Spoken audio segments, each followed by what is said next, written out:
Layaknya anak emas, Lukas NMB seperti kebal dipidana.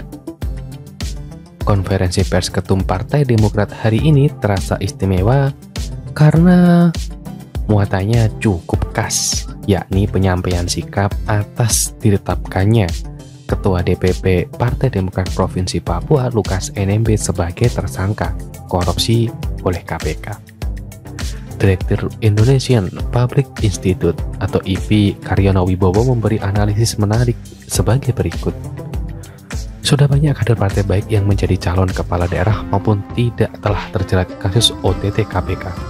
Bila partai langsung membela kadernya tersebut, maka ini bisa berpengaruh pada elektabilitasnya. Maka partai harus hati-hati, kata Karyono dalam pernyataan persnya. Sebegitu mendesakkah pernyataan sikap itu disampaikan? Kalimat "jangan sampai ada tindakan trial by the press" menunjukkan kegalauan Partai Demokrat bahwa pemberitaan media akan menggerus dukungan publik terhadap partainya. Ada hal kontras dalam cara Partai Demokrat mengeliminir sosok Lukas NMB dari partai tempatnya bernaung.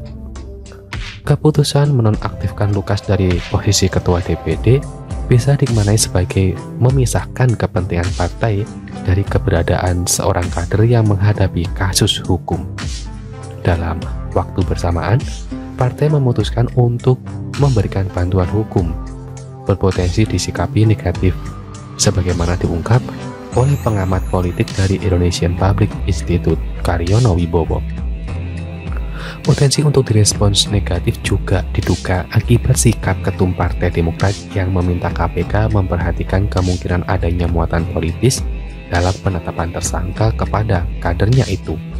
Tentu saja publik tidak mudah membedakan sosok Lukas NMB sebagai pribadi di satu sisi dan sebagai gubernur yang didukung Partai Demokrat di sisi lainnya. Jika memang Partai Demokrat ingin namanya terjaga, sejak awal seharusnya memberikan pendampingan sebelum kasusnya merebak. Pendampingan tersebut mungkin akan mencegah tindakan koruptif dari para kader partai sehingga akhirnya dipersungkukan dalam kasus korupsi. Cara demikian dinilai lebih elegan ketimbang upaya memberikan bantuan hukum setelah kasusnya merebak. Sikap sebaliknya ditunjukkan Muldoko yang selama ini dikenal publik sebagai ketum PD versi Munaslup di Deli Serdang. Muldoko mengirim kesan mendukung KPK, bahwa KPK dimungkinkan menggandeng TNI untuk melakukan upaya paksa. Kesan ini terasa cukup kuat, khususnya atas ketetapan PD memberikan bantuan hukum kepada NMB. Jika PD merasa gelisah dengan kemungkinan ada muatan politis dalam kasus ini, sebaiknya tetap mengambil posisi aman, tidak mengeluarkan pernyataan bersayap, seakan-akan muatan politis itu mungkin terjadi. Kesan itu sangat kental, karena di dalamnya ada bumbu berupa gambaran di peristiwa masa lalu. Adapun alasan sakit sehingga Lukas tak hadir sesuai jadwal pemeriksaan penyidik KPK, terkesan dipaksakan. Bukankah banyak kasus serupa pernah menimpa para tersangka sebelumnya?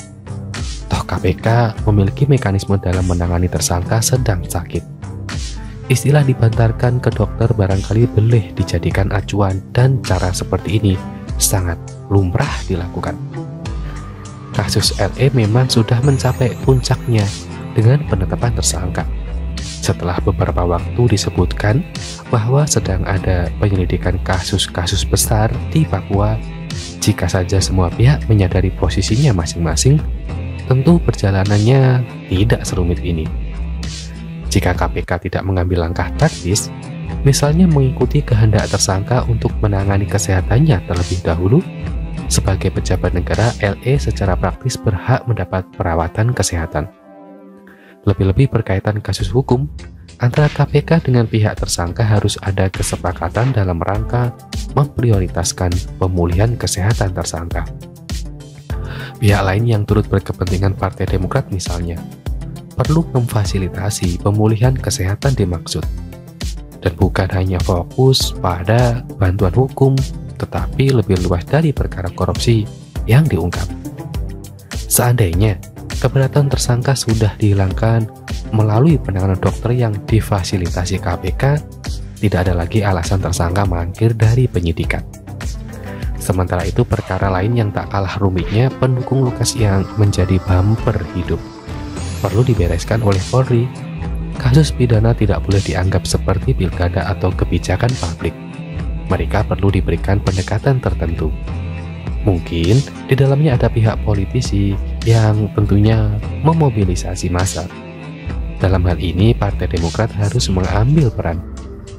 Kesimpulan kita, perlu sinergitas yang solid antara institusi hukum dengan birokrasi dan partai politik dalam upaya penyelesaian kasus besar yang melibatkan kader partai sekaligus sebagai pejabat negara.